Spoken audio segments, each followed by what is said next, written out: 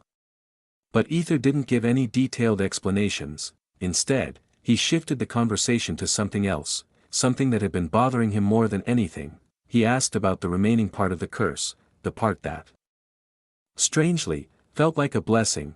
For someone who had been blind all her life, suddenly being able to see should have been nothing short of a miracle, right? It was supposed to be a gift, yet, I see, so the curse isn't just about granting you vision, Aether muttered, his voice low as his gaze darkened after realizing what she said. Rather, it's about something far worse. You can never see darkness again, no matter what. Sandra too believed her curse was a blessing. That's what she had told herself from the moment she gained her sight. However, she hadn't thought about what it truly meant. Her once blind eyes would never return to darkness again, ever, no matter what she did. How hard she tried, or how much she wished for it, she could never close her eyes and be surrounded by nothingness. Even if she covered them with her hands, wrapped them in cloth, or hid in the deepest of caves, her sight remained. She saw everything. Always. That was why, whenever Aether saw her, she was usually lying on the bed, exhausted beyond words, struggling to sleep. That makes sense. Aether nodded, his expression grim. His fingers reached out gently, rubbing her tired eyes as if trying to soothe them. TSK, I am not some pitiful damsel, bastard. Sandra scoffed, slapping his hand away. Her voice carried irritation, but there was no real bite in it. What annoyed her more was the look in his eyes, the tender concern that made her feel like she was being pitied. Aether chuckled at her reaction. Of course not, he said with a smirk. You've endured everything on your own, haven't you? I wouldn't dare to pity you. I'm just wondering how the hell the world crafted your life. He ruffled her hair, making it even messier, and then added, so, let me get this straight. You gave birth to your own mother. The woman who was supposed to be your mother is now your daughter. Sandra let out a deep sigh and nodded. That's right, she said, but then her sharp eyes caught something in Aether's expression. She stared at him before asking, wait. So, you already knew, huh, I mean. Sandra narrowed her eyes at him. You don't seem even remotely shocked to hear that. Aether blinked.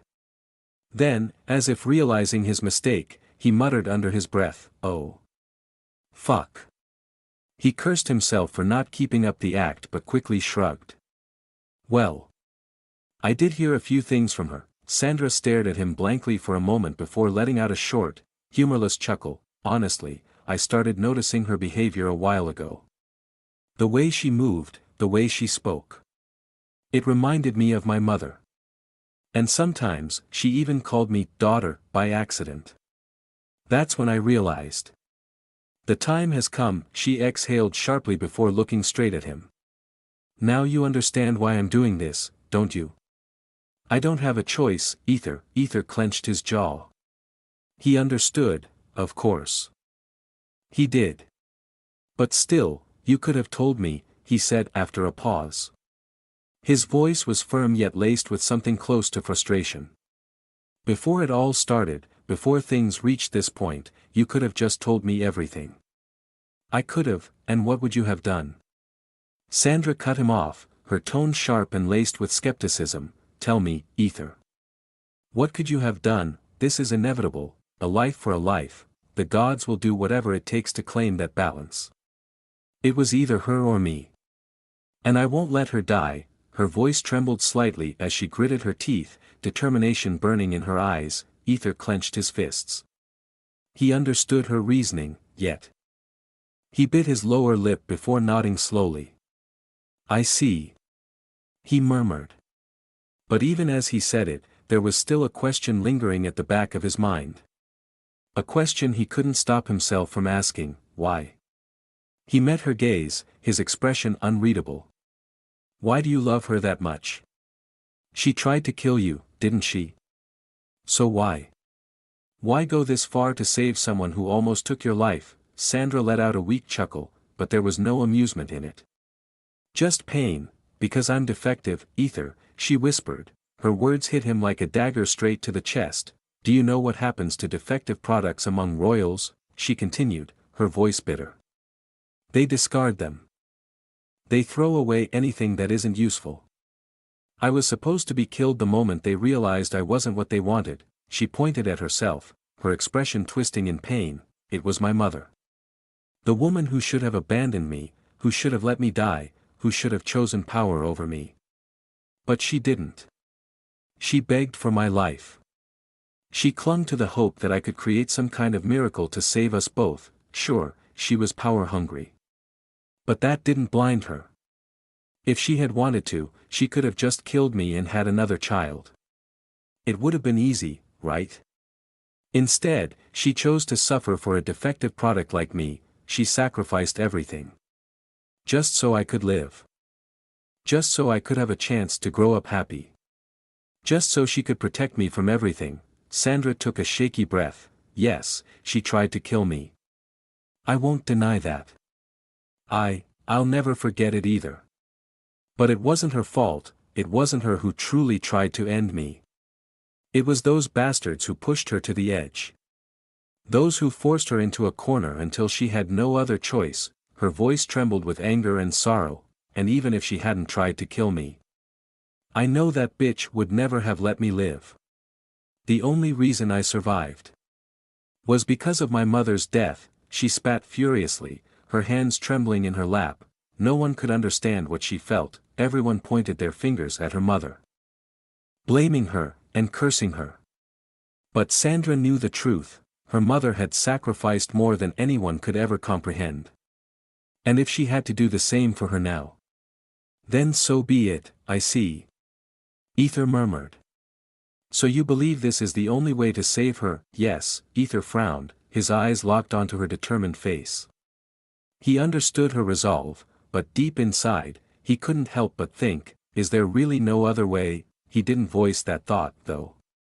Instead, he clenched his jaw and stayed silent. Sandra, noticing his troubled expression, forced a weak smile. It's fine, Aether. It's fine. Jay, just don't forget Abu. Before she could finish, Aether suddenly cut in. What is the deal you made with Master? He asked curiously. Deal? Sandra blinked. Yeah. I had a deal with him. Yeah. She frowned suddenly, confusion flashing across her face. Aether's frown deepened. You don't remember the deal? Sandra's expression darkened. No. I remember making a deal. But.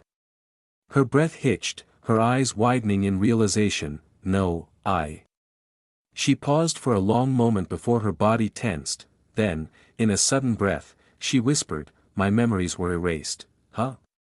Aether's eyes widened in shock. Sandra clenched her forehead, her fingers pressing hard against her temples as frustration built up inside her. Yes. There is no other way. She murmured, her voice barely above a whisper, I know that. I remember him speaking about our deal. I remember everything clearly up until that point, but somewhere along the way, the memory was erased. Her brows furrowed deeply, her unease evident in the way her fingers trembled against her skin. Why? Why would he remove it? Aether narrowed his eyes, observing her closely. Something about this felt off. Then, a distant memory surfaced in his mind, something Jack had once told him, a bloodline that possessed the ability to erase memories. Just like what they had done to Kaelin, I see. Aether nodded inwardly, his thoughts racing as the pieces slowly started to connect. That means Master's end goal was entirely different. His frown deepened. There was something he had overlooked, something crucial about Master's true intentions. Even others said he was a good guy, but the Master he knew was different. He was a cunning man, who would waste his time for others' revenge or shit. I need to check that. He thought before his gaze softened as he looked at Sandra, who was still desperately trying to recall what had been erased from her mind. Despite her usual strength, despite her unwavering determination, she now looked lost. Vulnerable in a way she rarely allowed herself to be, not wanting her to drown in frustration any longer. Aether suddenly smiled. His voice steady as he spoke, anyway. No matter what happens, you will not die. I will. Sorry, Aether. Sandra cut him off abruptly, her voice sharp and unwavering. You don't get to decide that. She took a deep breath before continuing, her gaze locking onto his with grim determination. Either she or me.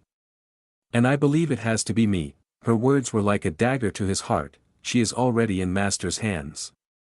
Who knows when she's in the academy. Aether interrupted, his lips curling into a confident smirk, arms crossing over his chest. Safe and sound, along with Celestia, he expected a surprise, happiness. Maybe even relief, but instead, Sandra merely nodded. Her expression eerily calm, of course. You did, she murmured as if she had predicted this outcome all along, but then, her eyes darkened, her voice heavy with despair, but that doesn't change the reality of the situation, Aether. The gods will take her back. Her time is already running out. Aether gritted his teeth, a mixture of frustration and helplessness tightening his chest. Why? Why was she refusing to believe in him? Was it the gods? Did she truly think they couldn't be stopped? Damn it, Aether racked his brain, trying to find a way, any way, to make her accept his help. But then, you love her, right? Sandra suddenly asked, her voice hesitant, almost afraid of the answer. Aether didn't hesitate. He didn't look away, didn't waver. He simply met her gaze head-on and answered, yeah. I love her. No more hiding. Sandra's fingers twitched. Her lips parted slightly as if she wanted to say something, but then, it would only be right to choose. Before she could finish, Aether pulled her into a tight embrace. His arms wrapped around her, firm and unyielding, as he whispered against her ear, his voice raw with emotion, maybe I'm a jerk, a bastard, a rotten excuse for a man, whatever you want to call me. You have every right to curse me, hate me, punish me. His grip around her tightened as if afraid she would slip away. His warmth seeped into her skin. His heart beat steady against her, but please. Never leave me. No matter what happens, no matter how many women come into my life. I love you, Sandra. Now and forever, I love you, and I will keep saying it until you believe it. Sandra's fingers twitched before she clenched onto his shirt, her forehead resting against his shoulder. I am a royal, she murmured, her voice barely above a whisper. Someone who was supposed to be sold off like a mere pawn, Aether.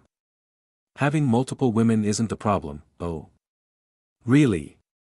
Aether was almost about to shout in happiness, but he controlled his damn mind and let her finish. Her fingers tightened against him, nails digging into his back slightly as her emotions overflowed as she remembered how her mother was being treated and how others treated her as nothing even though both were royals. But being treated as if I'm nothing. As if I'm worthless just because of marriage. Aether didn't let her finish.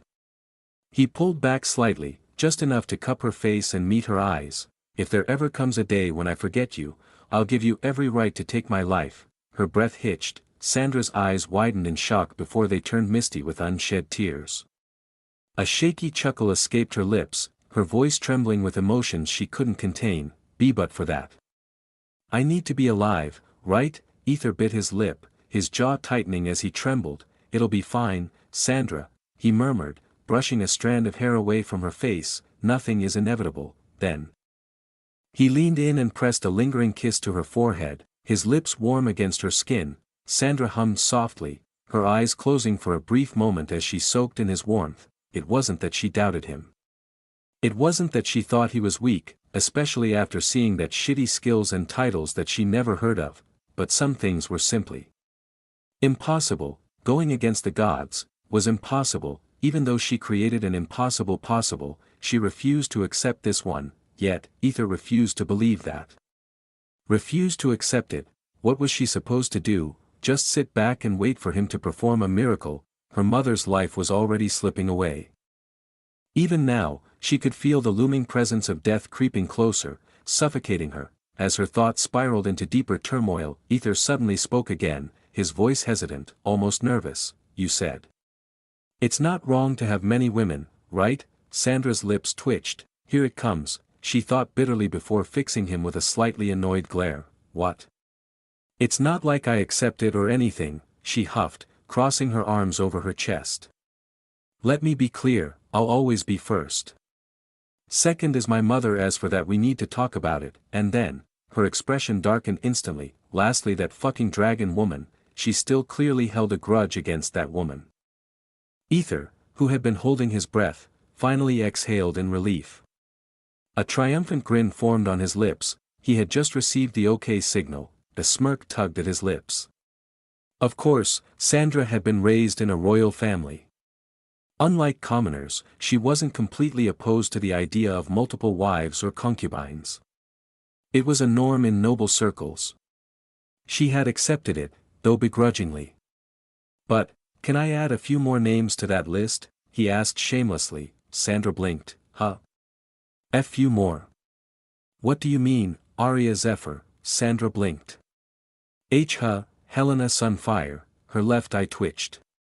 "Wah, Talia Crimson Claw." Her lips parted slightly in disbelief. "Nightfire."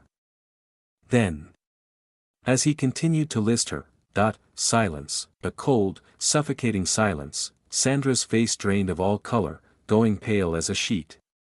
Her eyes widened, pupils shrinking as if her soul had momentarily left her body. Then, within the next heartbeat, the horror set in. "You fucking rotten, ugly bastard." Everything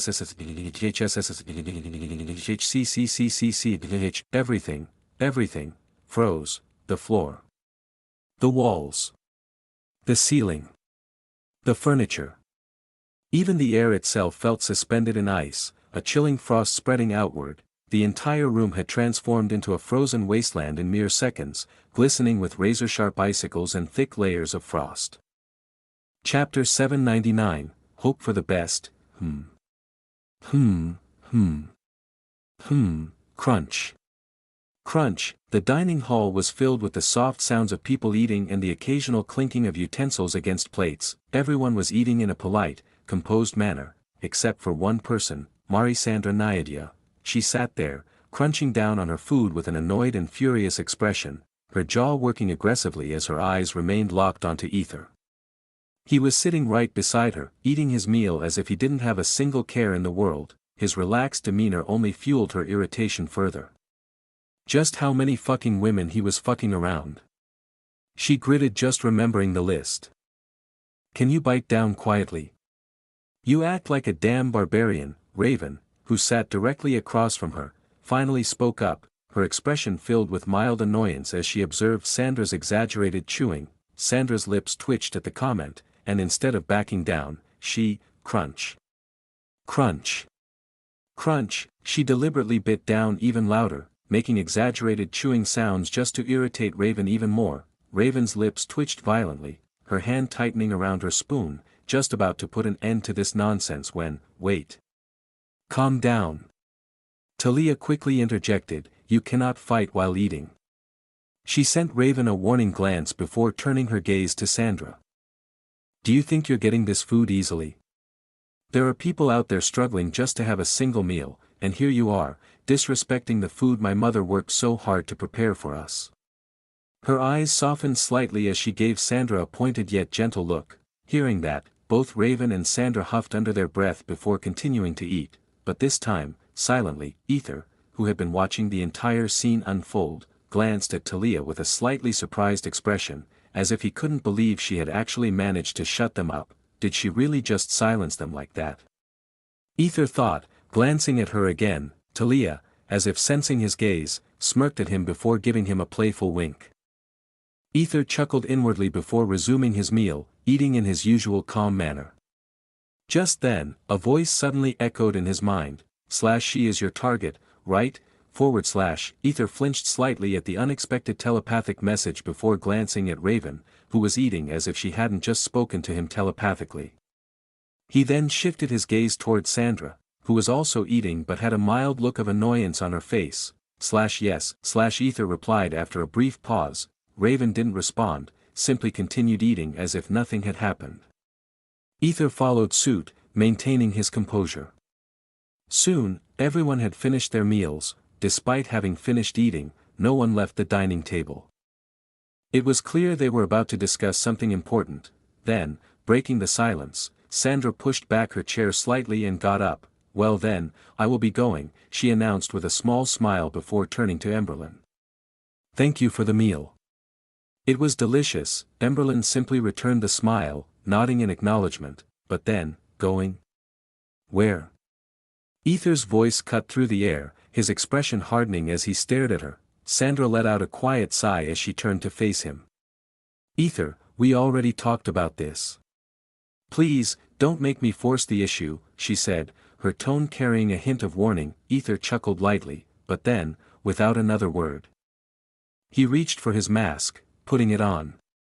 The moment he did, his entire presence shifted. His voice, now laced with authority, carried a sharp edge as he spoke. "Woman, you just invaded my empire, and not only that, you had the audacity to attempt to kidnap the empress of this empire." His cold gaze locked onto her. "Do you even realize how many people are just waiting for the opportunity to tear you apart for what you've done?" Sandra frowned at him, taking a deep breath. Victor," he corrected her instantly, his tone unyielding. "You are speaking to Victor, the emperor of this empire." Sandra clenched her jaw. Victor continued, his voice unwavering, "It doesn't matter what you think. You crossed a line, and by the rules of this empire." He glanced at Raven. Raven, catching his signal, paused briefly before answering. "Yeah, by the rules, she should be killed." Cough, cough. Victor cleared his throat loudly, cutting her off. Talia immediately stepped in.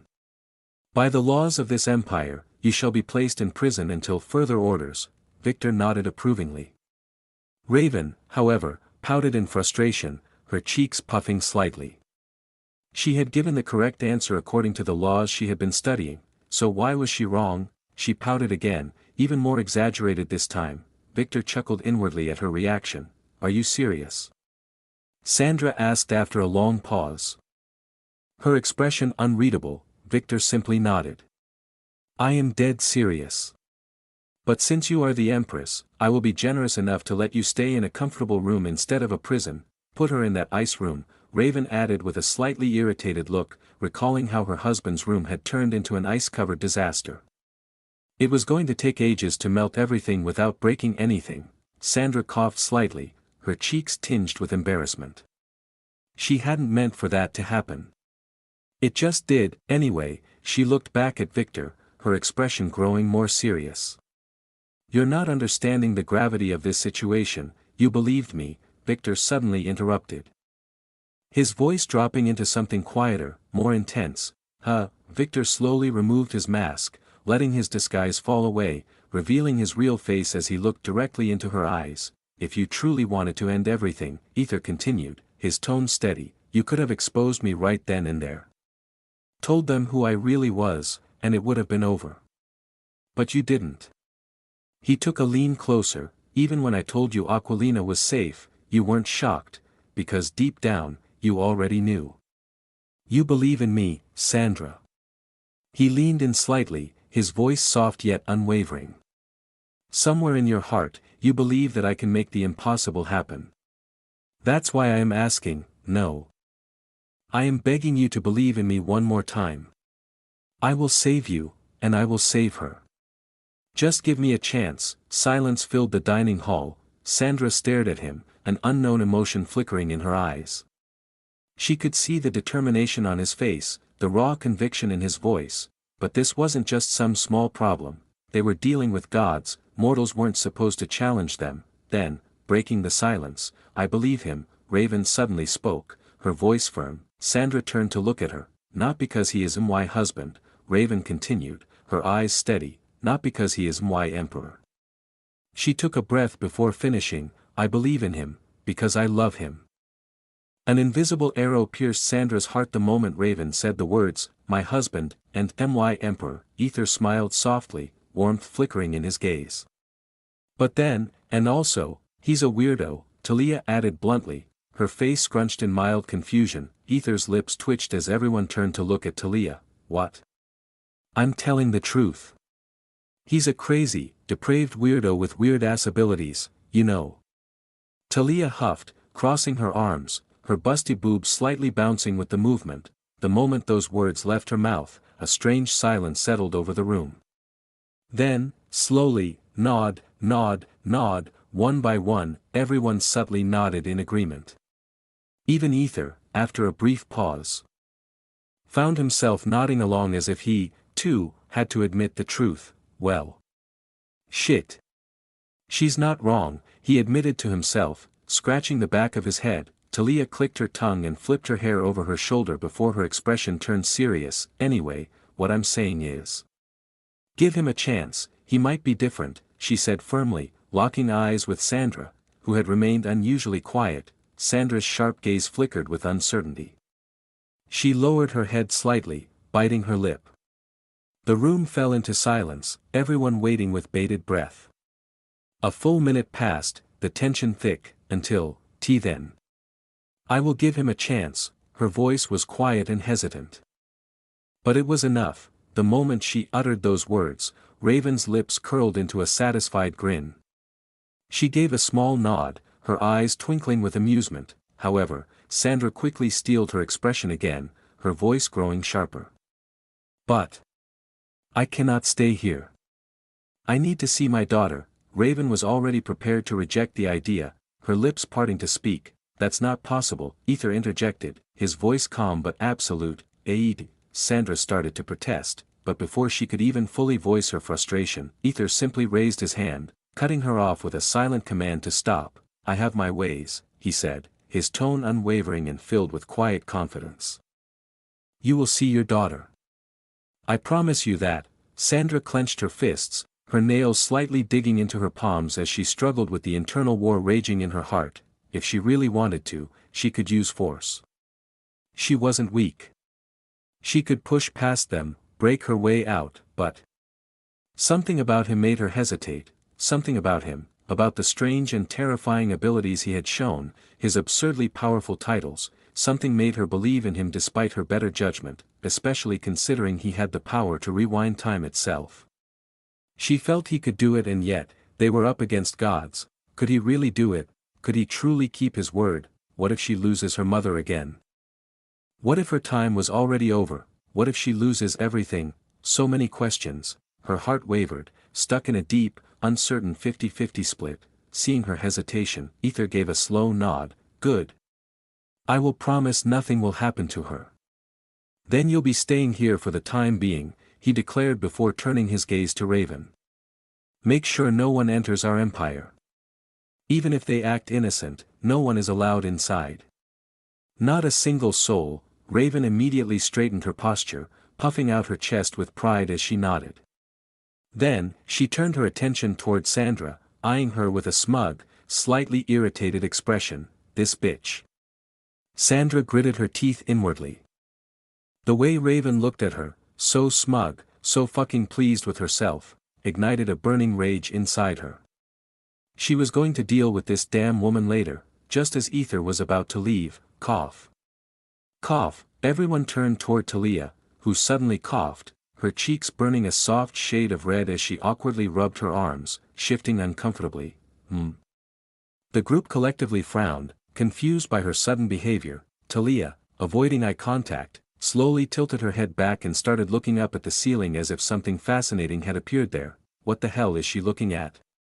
They all instinctively glanced upward. Talia's lips twitched in pure frustration before she turned her glare toward Aether and coughed again, this time even more dramatically.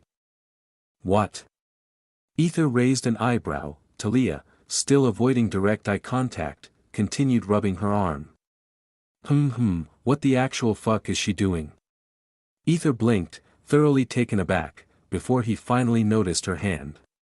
She was rubbing her forearm in an oddly deliberate way.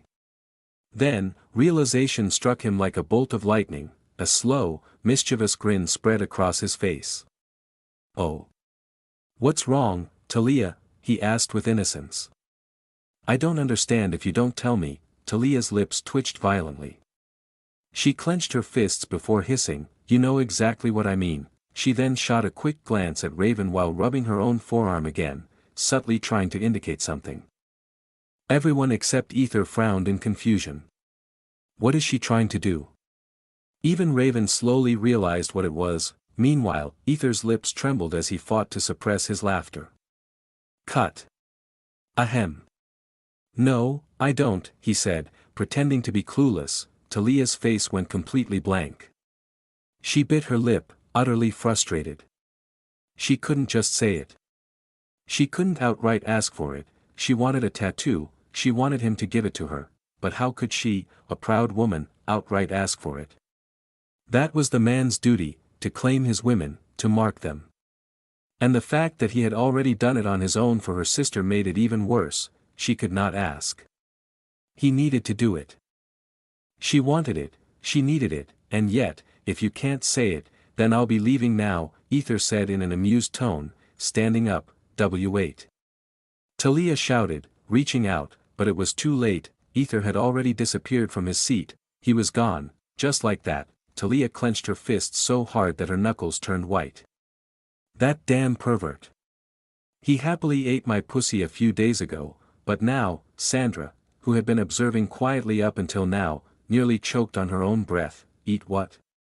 Her face froze in sheer horror, but it wasn't over. Talia, completely unbothered, continued ranting. He even teased my asshole while pumping his hot fucking seed into my sister. Grrr. Can't he understand what I'm trying to say? Sandra's brain short-circuited. No, her entire brain shut down. What the fuck? He did what? Her hands trembled slightly as a terrifying realization struck her like a hammer. She had already noticed Aether had changed. He was no longer the same innocent young man she once knew, but this was on a completely different level. Her mind involuntarily conjured the image of his face, his supposedly sweet, innocent expression. Sandra's face turned beet red, then, in the very next moment, her whole body twitched violently in rage. Fucking rotten bastard. It was on this day that Sandra came to a profound realization. Aether was not just some innocent young man. He was actually a wolf in sheep's clothing, and worst of all, he played the innocent role so perfectly that no one would ever suspect a thing. But it wasn't over. You should have just asked him instead of running around like an idiot, Raven said bluntly, watching Talia with a deadpan expression. Talia huffed, crossing her arms, her breasts pressing together. As a man, he should know his duty when it comes to marking his women. Humph. Sandra, still flustered, frowned. Marking? What marking? Raven smirked as she rolled up her sleeve, revealing the tattoo Aether had given her. Looks like he hasn't told you everything yet. Sandra's eye twitched. What else is that bastard hiding? Raven's smirk deepened. Well, that's a secret. That's it. Fight me, bitch. Let's settle this. Meanwhile, Emberlyn sat in the corner, watching the entire mess unfold with a tired, pitiful expression. She sighed heavily, rubbing her temples. How in the world is my son-in-law going to handle all of this? Even though she wasn't directly involved, just being present in the same room made her feel exhausted.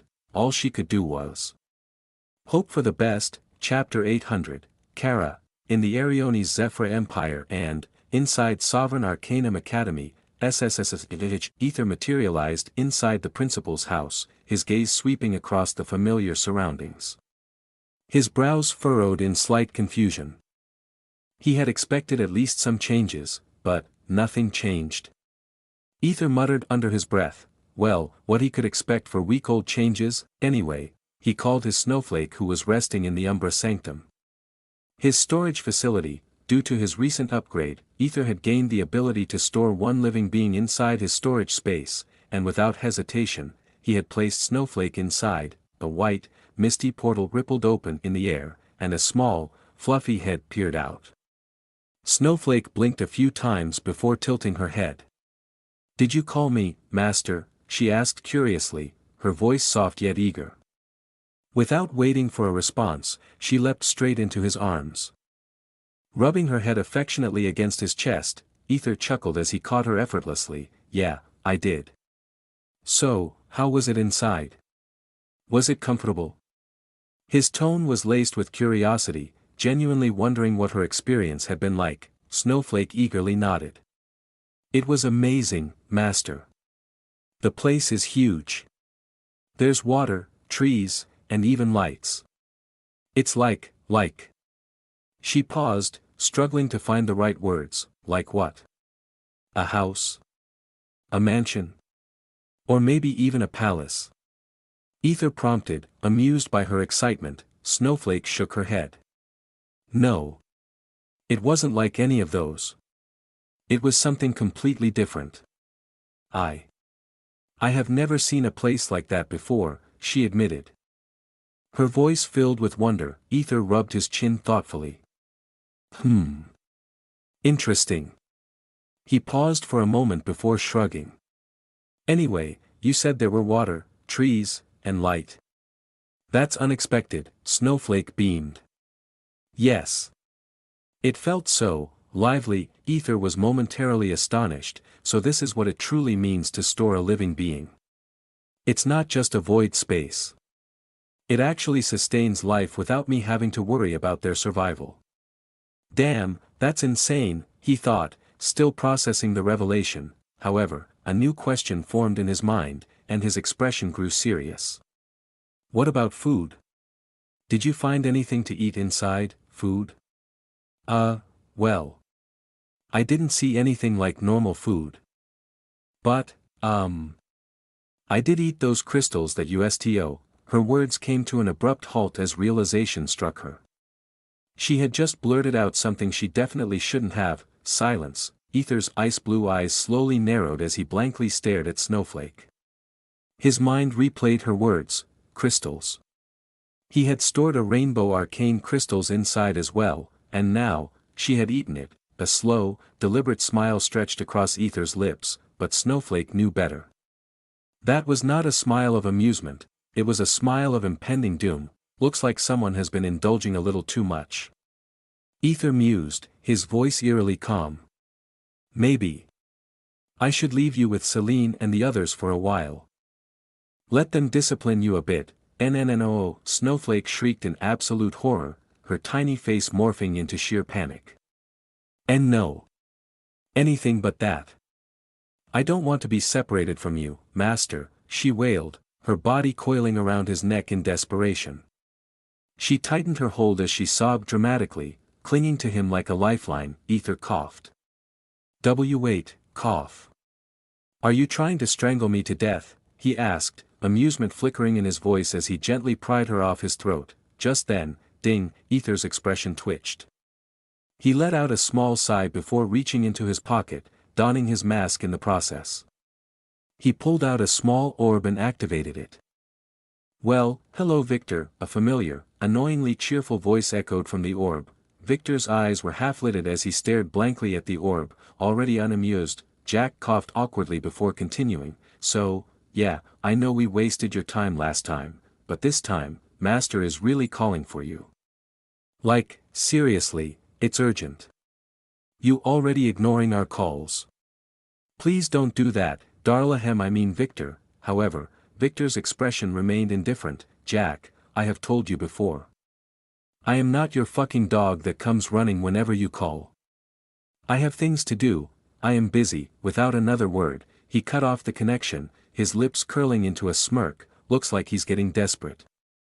I wonder why," he mused before straightening his posture and heading toward his next destination. Maintaining his disguise, Victor walked at a steady pace. His next stop, meeting Aquilina and Celestia. As he moved through the academy, he noticed something strange. Students were whispering amongst themselves, their voices hushed but excited.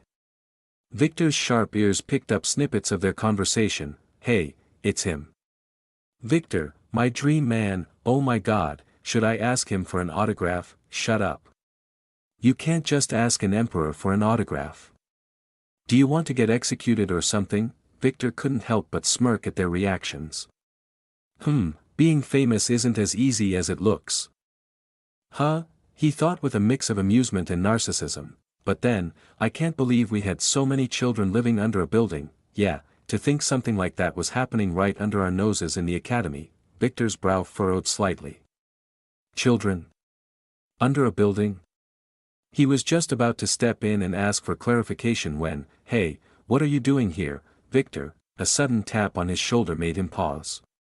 The tone was casual, too casual. Victor turned, frowning slightly, only to find himself facing a woman. It's not he didn't like to called and tapped on his shoulder, the problem. He had no idea who she was. "Do I?" he started, but before he could finish, the woman's face paled slightly. "Was I too friendly just now?" she asked, her voice laced with nervousness. Upon seeing his frown, Victor blinked. "I mean, yeah. Wait, do I know you?" The moment those words left his mouth, the woman's expression darkened and gloomy. Her lips parted slightly as if she couldn't believe what she had just heard. I know being an emperor must be difficult, but you could have at least remembered your senior, right, Victor?" she muttered, her voice carrying a hint of disappointment. "Senior?" Victor's frown deepened. The woman in front of him looked even more gloomy, her lips trembling as if she was on the verge of tears. Her large eyes glistened, filled with disappointment and disbelief. "Why, you really forgot about me?" she asked in a soft, wounded voice, her fingers clutching the hem of her dress tightly. "Okay, something is seriously messed up here," Victor thought, his brows knitting together as he searched his memory for any senior he knew. "I only know Kira, who is my son." His thoughts came to an abrupt halt. His pupils dilated in sheer disbelief. "Kira," he muttered hesitantly, his voice almost uncertain. But that didn't make sense. This woman looked completely different from Kira. The woman's face brightened slightly, but she quickly pouted, puffing her cheeks in mild annoyance. "Right, but also wrong. I am Kara." "Not Kira," she corrected, her voice laced with a mix of frustration and amusement as she lightly slapped his shoulder in a playful manner. Victor's mind went blank for a second. "What the fuck?" Kara let out a deep sigh of relief, placing a hand on her chest as if she had been holding her breath this whole time. "I cannot believe you almost forgot me, even though it's only been a week. I thought you were good at remembering people, but I guess I was wrong." "Thank goodness I ran into you first. If I had waited for you to approach me, I would have been waiting forever," she muttered with an exaggeratedly tired expression, crossing her arms over her chest. Victor was still in disbelief. His mind was running at full speed. "Wait, you mean, I actually came to your house, right?" he asked, trying to make sense of the situation. Kara frowned at his question, her lips pressing into a thin line. "Of course, you came. You even met my grandparents and—" Her cheeks turned a soft shade of pink before she continued in a quieter voice, "You even gave us money to help out." Victor blinked. He could feel something was off. This is weird. What the hell is going on here? He had already investigated her background, and even personally visited her family to confirm if something was strange about her. But no matter how deeply he looked, there was nothing unusual. Everything matched perfectly with what he had recorded. Yet, why does she seem like a completely different person? Log, he questioned, but no answers. Victor sighed inwardly. Is it because of her bloodline? Some unknown ability, maybe? He wasn't sure, but he decided to stop overthinking for now. "What are you doing here, he asked, shifting the topic. Aren't you supposed to be on vacation? Kara blinked at him before tilting her head. Wait, you don't know? Victor raised an eyebrow. Know what?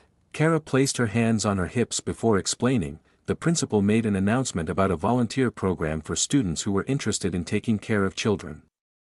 Since I was lazing around with nothing to do, I figured I might as well take part. Plus, they're even paying us. She winked at him, clearly pleased with herself.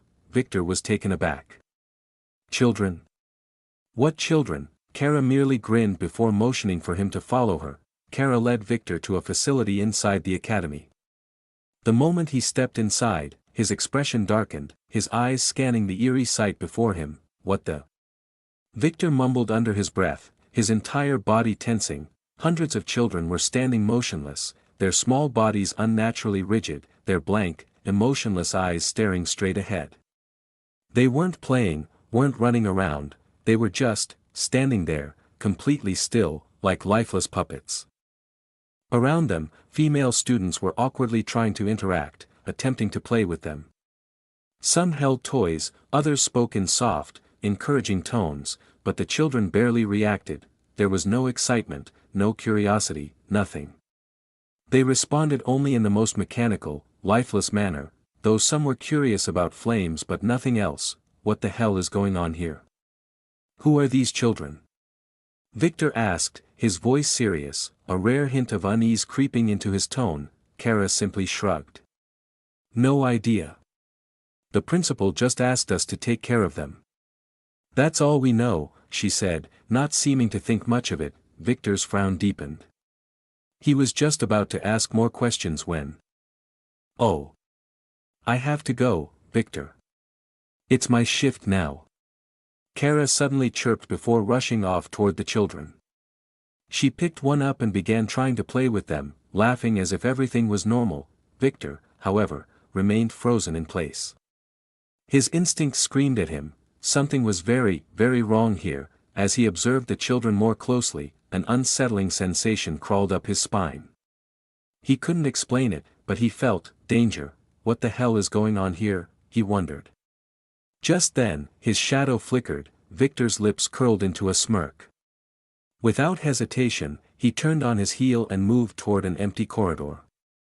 He didn't have to wait long before Aether. A soft, familiar voice whispered from the darkness before a figure materialized from the shadows and threw herself into his arms. Celestia. She clung to him tightly, her warm body pressing against his as if afraid he might disappear. Her breathing was uneven, and her fingers dug into his back, clutching onto him as though she never wanted to let go. Victor chuckled, wrapping his arms around her in return, holding her just as tightly. Their bodies molded together, their warmth seeping into each other.